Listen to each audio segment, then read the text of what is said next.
माननीय राजस्थान उच्च न्यायालय का जो भी निर्णय आया है और जैसा अभी सुना गया है कि माननीय राजस्थान उच्च न्यायालय ने 31 जुलाई तक चुनाव कराने का निर्देश दिया है। तारीखों के विवाद का प्रश्न है, ऐसा कोई विवाद नहीं था। हमने माननीय राजस्थान उच्च न्यायालय के आदेश की पालना करने का पूरी तैयारी हमने कर ली है और अब भी जब भी चुनाव आयोग आदेश देगा हम चुनाव कराने को तैयार है, परंतु बाकी जो कानूनी अनिवार्यताएं पूरी होनी है उसका अध्ययन किया जाएगा, विधि विशेषज्ञों से राय ली जाएगी और उसके अनुसार आगे की कार्रवाई की जाएगी। तो ये अलग अलग तर्क देते रहे, लेकिन आज माननीय उच्च न्यायालय ने कह दिया कि 31 जुलाई तक आपको चुनाव कराना पड़ेगा। जानबूझ करके ओबीसी आयोग का गठन सरकार बनने के 1.5 साल बाद में भी नहीं किया और 3 महीने का समय होता है। सब जगह अन्य स्टेटों में जहां भी हुआ है वो सर्वे 3-4 महीने के अंदर हो गया। इन्होंने 12 महीने तक जानबूझकर उस सर्वे को रोके रखा और अब कहा गया है कि 20 जून तक, माननीय उच्च न्यायालय ने कहा है 20 जून तक ओबीसी आयोग रिपोर्ट देगा और उसके बाद में आप 31 जुलाई पहले चुनाव कराओगे। लेकिन मैं दावे के साथ कह सकता हूँ कि ये चुनाव नहीं कराएंगे, कांग्रेस ने ये चुनाव नहीं कराएंगे। हम माननीय उच्च न्यायालय और सर्वोच्च न्यायालय में भी इनके खिलाफ जाएंगे अगर ये आगे जाते हैं तो, और हम सड़क के ऊपर भी आंदोलन करेंगे।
नमस्कार जंटी में स्वागत आपका। मैं हूं योगेंद्र। आप देख रहे हैं खास खबर और खास खबर में हम बात करेंगे राजस्थान के निकाय चुनाव और पंचायत राज चुनाव।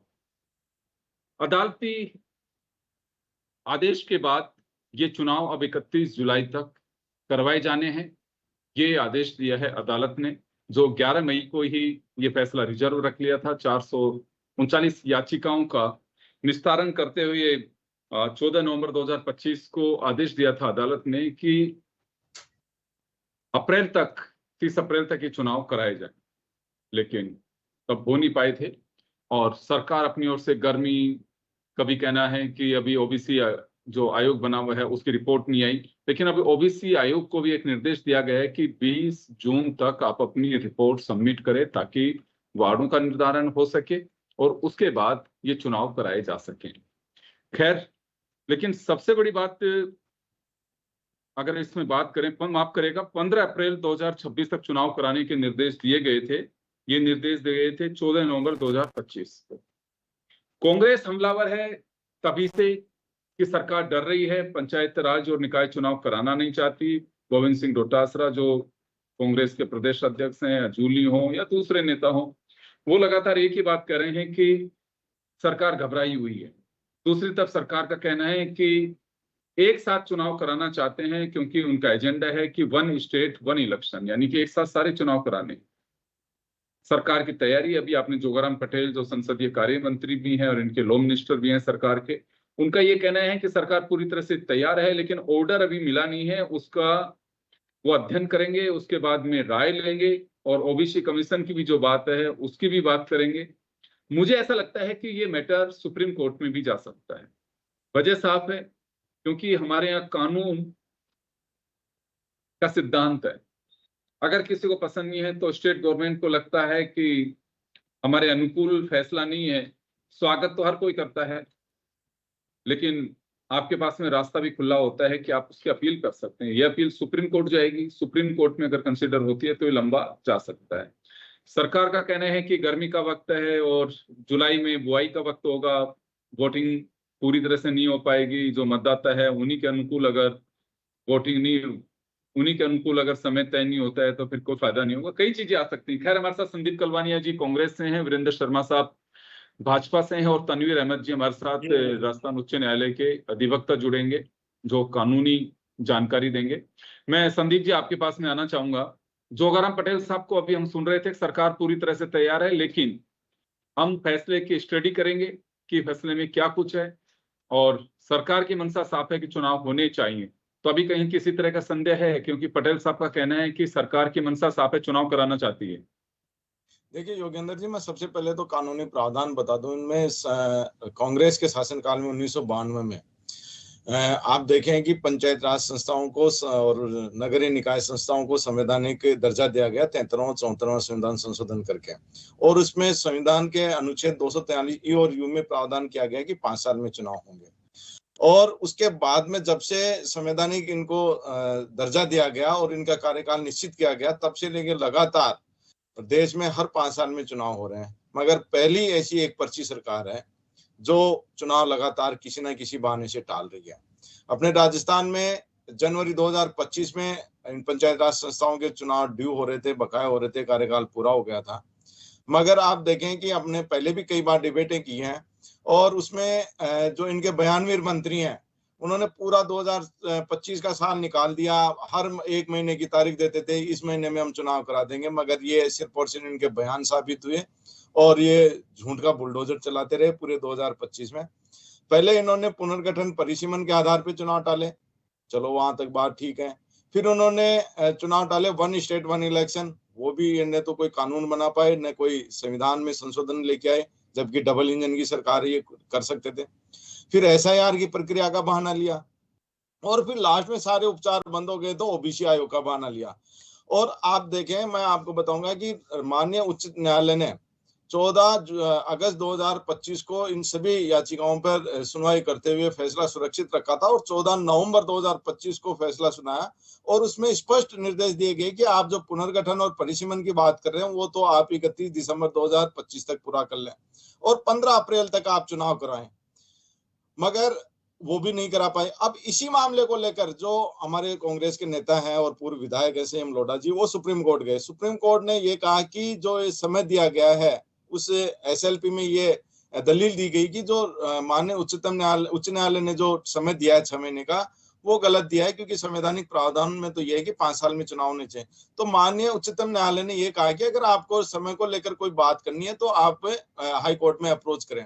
और लगातार जितनी भी याचिकाएं गई सुप्रीम कोर्ट में, सुप्रीम कोर्ट ने और इनके वहां के अतिरिक्त महाधिवक्ता थे, उन्होंने कहा कि हम 15 अप्रैल तक चुनाव करा देंगे।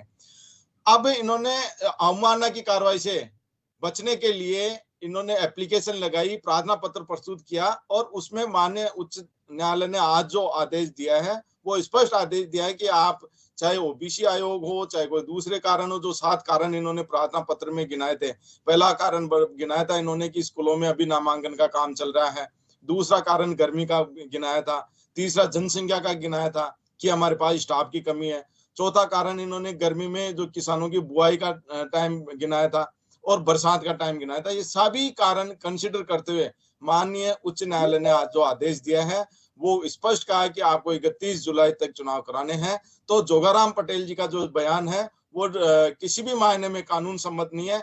इनको त्वरित प्रभाव से माननीय उच्चतम न्यायालय और उच्च न्यायालय के आदेशों की पालना करते हुए और संविधान के अनुच्छेद 243 ई और यू में जो प्रावधान है उसके तहत त्वरित प्रभाव से चुनाव कराने चाहिए। संविधान कहीं पर भी अनुमति नहीं देता कि आप किसी भी कारण से लोकतांत्रिक व्यवस्था को खत्म करें और उनकी आप चुनाव नहीं करा पाए लगातार। मगर ये अपनी विफलताओं को छुपाने के लिए इस तरह की कार्रवाई चलिए मैं जवाब दिलवाता बिल्कुल हूँ, कानून सम्मत नहीं है। वीरेंद्र जी से मैं जवाब दिलवाता हूँ। वीरेंद्र जी, विपक्ष को लगता है कि सरकार चुनाव कराना ही नहीं चाहती। विपक्ष का यह आरोप है कि धरातली ज्ञान हो गया सत्ता पक्ष को और पार्टी बीजेपी को, इस वजह से चुनाव को टालना चाहती है। सीमांकन से लेकर के कई बार कमेंट्स आए हैं।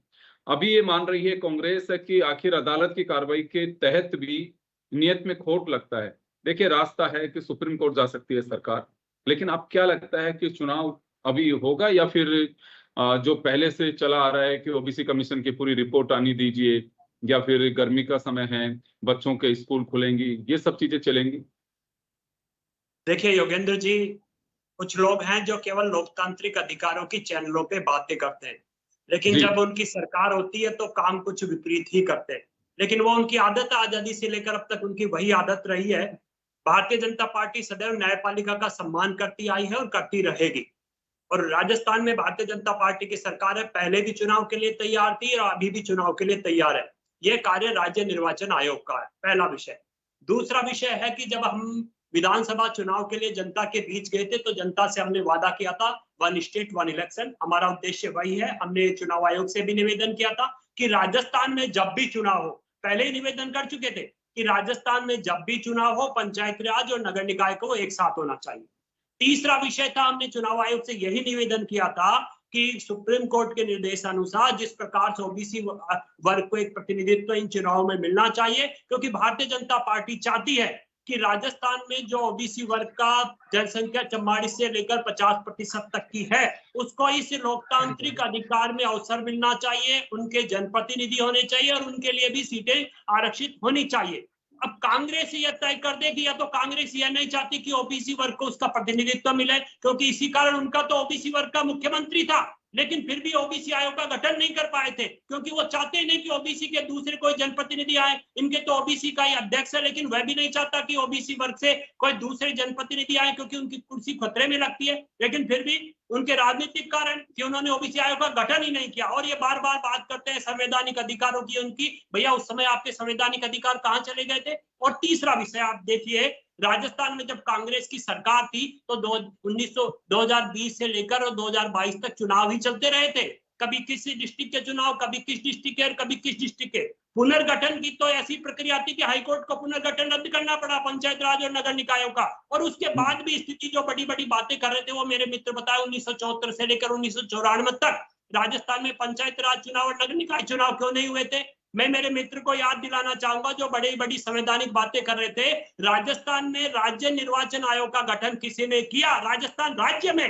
तो भैरव सिंह जी शेखावत ने किया था। और उसके बाद 2018 तक लगातार चुनाव हो रहे थे, लेकिन कांग्रेस की सरकार के आने के बाद वही चुनाव 3 साल तक भी नहीं हो पाए। और फिर भी ये इनकी मानसिकता थी, इन्होंने किया। लेकिन फिर भी भारतीय जनता पार्टी चाहती है कि अब जब भी राज्य में चुनाव हो तो उसमें ओबीसी वर्ग को पूर्ण प्रतिनिधित्व मिले, क्योंकि हम उनके अधिकारों की रक्षा करना चाहते हैं। और तीसरा विषय, योगेंद्र जी आप कांग्रेस के नेता से पूछिएगा, आप तो बार बार मिलते रहते हैं, कि भैया अगर आप इतना ही चाह रहे हैं, राजस्थान में चाह रहे हैं कि चुनाव हो, लोकतांत्रिक अधिकार है, संवैधानिक प्रक्रिया है, भैया तेलंगाना में 2.5 साल से ऊपर हो गए, क्यों नहीं चुनाव करवा पा रहे? वहां तो आपकी सरकार है। हिमाचल में क्यों नहीं करवा पा रहे? वहां भी आपकी सरकार है। लेकिन सिर्फ राजनीति करनी, और जो हाईकोर्ट और सुप्रीम कोर्ट की बड़ी बड़ी बातें कर रहे हैं, भैया मेरे मित्र, हाईकोर्ट ने आपके समय पुनर्गठन प्रक्रिया को रद्द कर दिया था। और देखिए योगेंद्र जी, बड़ा विषय जो अभी बड़ी संवैधानिक उसकी बात करते हैं, किस प्रकार से इन्होंने कार्य किया पुनर्गठन में, कि कई वार्डों में तो ऐसी स्थिति थी जहां पे 2000 की जनसंख्या वाले वार्ड बना दिए गए और कई वार्ड 1000 से भी कम,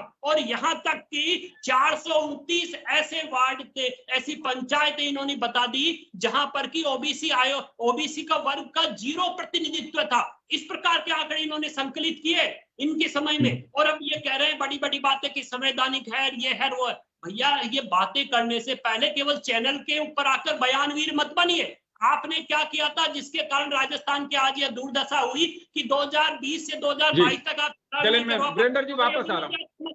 एक विषय और लूंगा।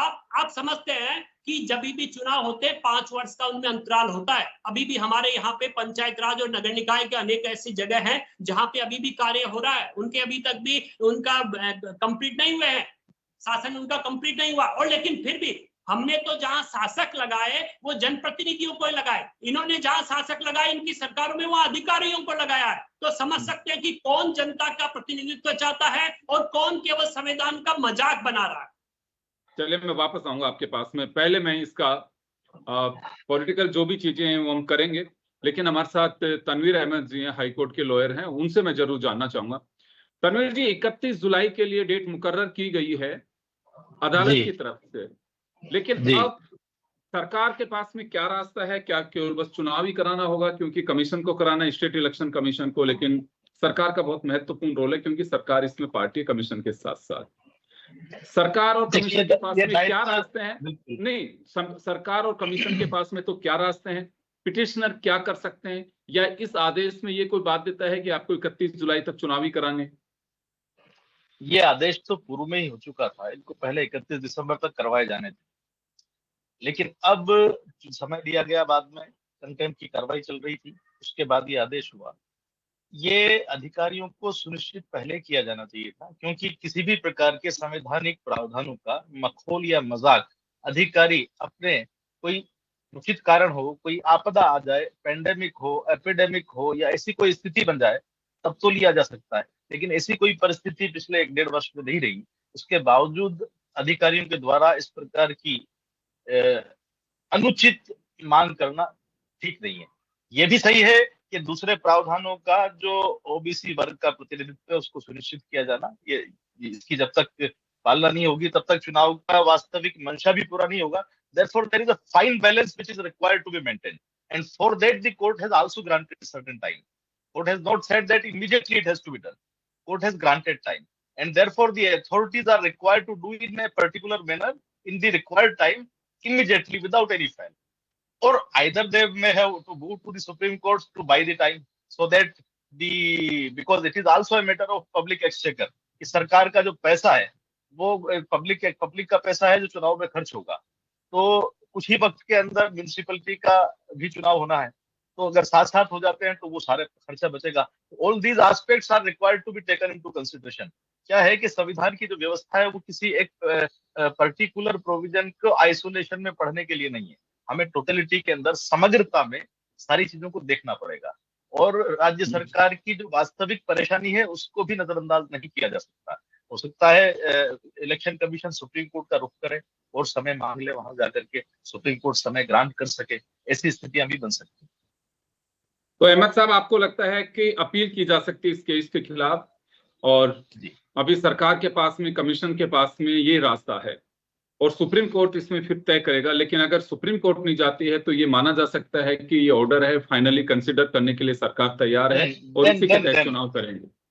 बिल्कुल, तो ये एक बाध्यता होगी, लेकिन अब सरकार पे और कमीशन पे है कि वो क्या करना चाहते हैं।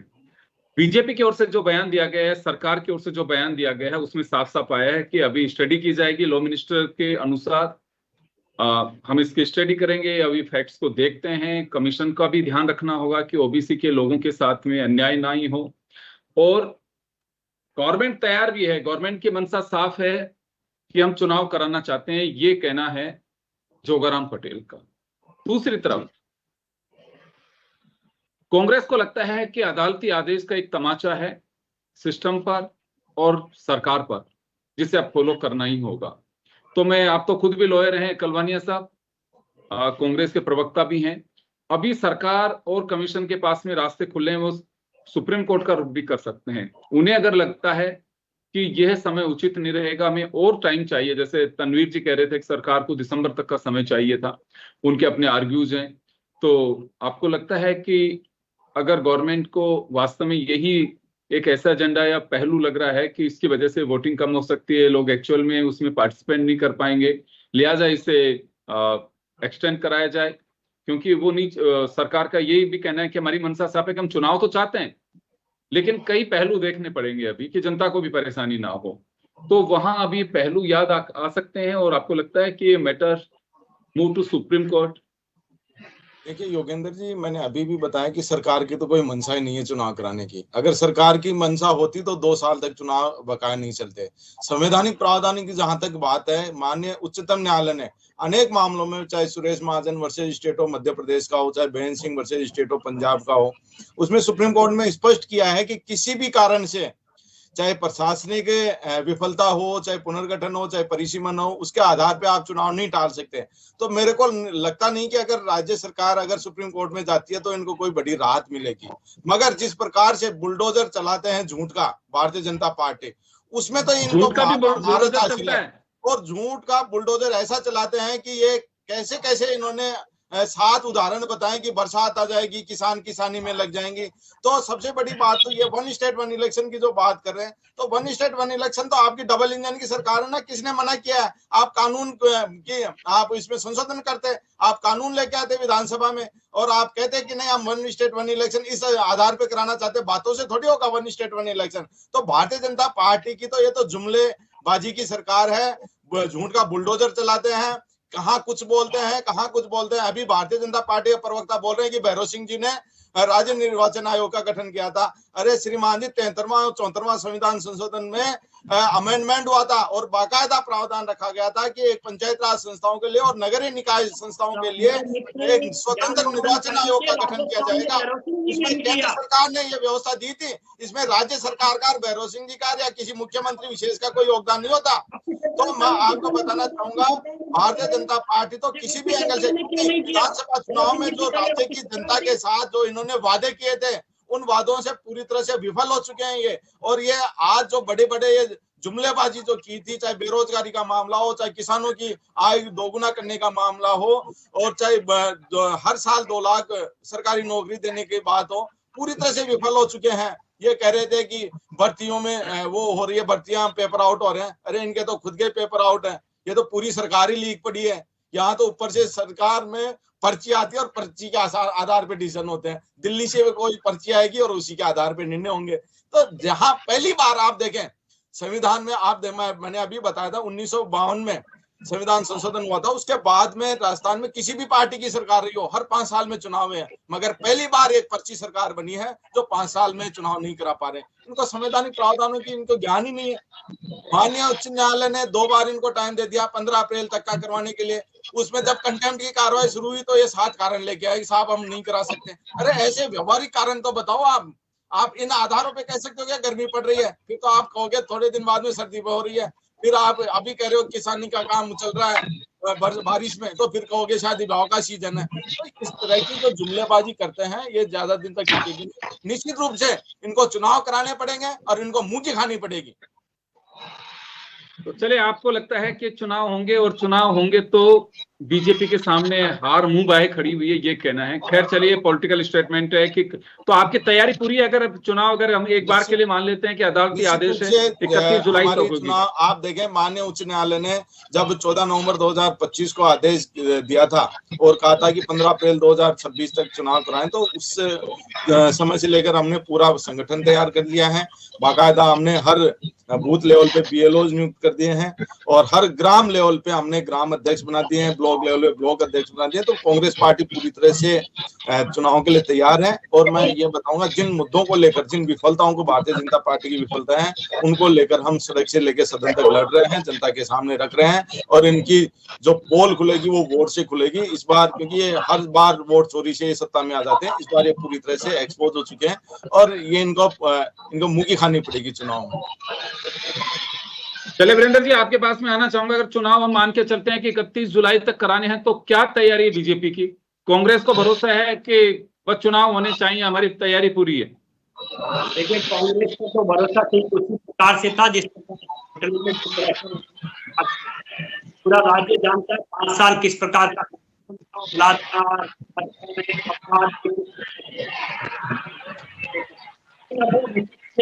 वो केवल बयान दे सकते हैं उन्होंने 5 साल क्या किया था। आपकी आवाज थोड़ी डिस्टर्ब आ रही है। मैं तो चले वीरेंद्र सरकारी डिस्टर्ब है योगेंद्र जी, तो पूरी सरकार ही डिस्टर्ब है। तो मैं अभी हो चुके हैं मेरे मित्र, डिस्टर्ब हो चुके चुके हैं। जो इनके समय में, इनकी सरकार के समय में जिला परिषदों में भारतीय जनता पार्टी की आवाज, जैसे चुनाव की घोषणा हुई है आवाज डिस्टर्ब हो गई, माइंड डिस्टर्ब हो गए, ये पूरी सरकार डिस्टर्ब है। चुनाव नहीं डिस्टर्ब होती थी, जैसे विपक्ष में बैठते वक्त डिस्टर्ब हो जाते। जी खैर चलिए, बात एजेंडे की। आपके मंत्री महोदय कह रहे हैं कि हमारी तैयारी पूरी है, सरकार की मंशा भी साफ है, तो बीजेपी अभी रेडी है तैयार चुनाव के लिए? निश्चित रूप से योगेंद्र जी, बीजेपी तो हमेशा तैयार रही है, तैयार रहेगी, आगे भी रहेगी। लेकिन यह मान के चलिए 24/7 हाँ, पूरा ज्ञान लगाते हैं वोट चोरी में, 24/7 कैसे तैसे चोरी हो वोट की और कैसे तैसे सत्ता में आए, पूरा कलवानिया जी उनको भी सुनिए, कलवानिया जी उनका सुनिए, एक बार सुनिए, उनको भी सुनिए, एक बार सुनिए तो सही आपके साथी क्या कह रहे हैं, उनको भी तो अपना दावा करने दीजिए। जी वीरेंद्र जी। राजस्थान में भारतीय जनता पार्टी की सरकार बनने से पूर्व जब यहाँ पे पंचायत राज के चुनाव हुए तो कांग्रेस ने किस प्रकार मुंह की खाई थी पता। मेरे मित्र बड़ा ज्ञान कर रहे थे, नहीं बता देना चाहिए कि 1974 से लेकर 1994 में चुनाव हुए।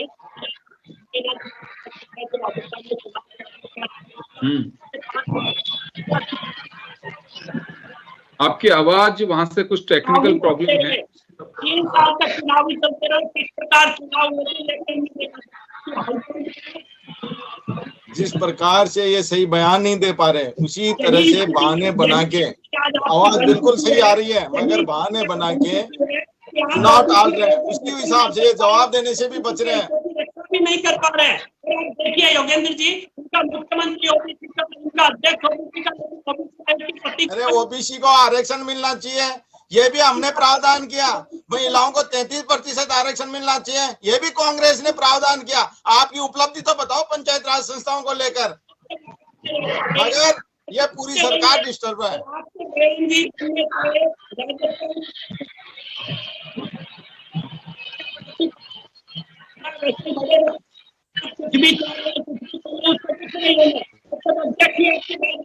चलिए तनवीर जी के पास में समय कम है सर, समय कम है, मैं तनवीर जी के पास में जाना चाहूंगा। तो तनवीर साहब, पॉलिटिकल बयान अपने अपने हैं और दावे भी अपने अपने हैं, लेकिन फिलहाल तो अभी कितने दिन में अपील कर सकती है अगर सरकार करेगी तो हाई कोर्ट के फैसले की सुप्रीम कोर्ट में?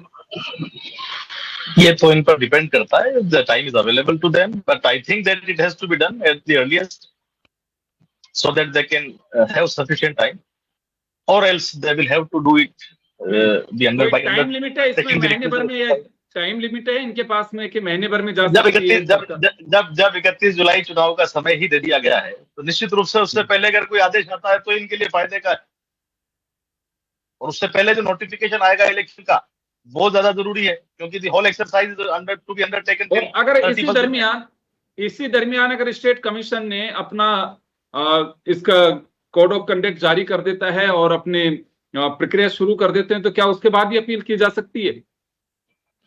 नहीं, फिर उसके बाद हस्तक्षेप, एक बार कोड ऑफ कंडक्ट लागू होने के बाद, एक बार इलेक्शन नोटिफिकेशन आने के बाद फिर तो चुनाव होगा ही होगा, फिर तो हस्तक्षेप कोई सामान्यतः कोर्ट नहीं करती है इस तरह के मामला में। जब इलेक्शन नोटिफिकेशन आ गया, that is sacrosanct, that is not interfered. If anything is to be challenge, that is only after election. जी चलिए, आप सभी का बहुत बहुत शुक्रिया। और ये एक बड़ी खबर है कि 31 जुलाई तक चुनाव करवाने हैं। अभी आदेश है अदालत का, लेकिन अब सरकार का कहना है कि हम स्टडी करेंगे फैसले की, क्या फैसला आया है। उसके बाद हम ओबीसी कमीशन को भी देखना है, क्योंकि ओबीसी के हितों के लिए हमने कमीशन बनाया था। उसके बाद एक नेक्स्ट स्टेप ये जाता है कि अभी बहुत सारे ऐसे एजेंडे, गर्मी का वक्त है, अब जुलाई के अंदर अगर बात होगी तो किसान का बुआई का वक्त होगा। तो ये सिलसिला जो मैं बयानों में देख रहा हूं और अब तक की स्ट्रेटेजी जो रही है सरकार की, उस लिहाज से तो लगता है कि मैटर सुप्रीम कोर्ट जा सकता है।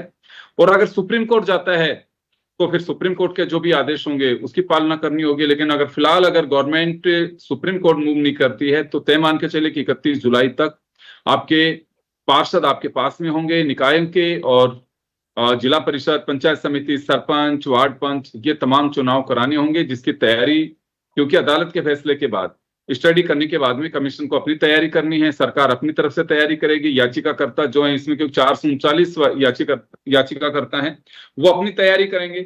और कैविएट भी दायर कर सकते हैं। अहमद साहब, यहाँ एक चीज और मैं जानना चाहूंगा, जो याचिका करता रहे हैं जिन्होंने पार्टी बने, कोई कैविएट भी दायर कर सकता है? अगर सुना जाए तो हमें भी इसमें पार्टी बनाई जाए। यकीनन कर सकते हैं, बिल्कुल, ये रूल्स में और ये न्यायिक प्रक्रिया का एक हिस्सा है। मैंने इस वजह से इसका जिक्र किया। सभी का बहुत बहुत शुक्रिया और खास तौर पर इसमें दीजिए इजाजत। नमस्कार।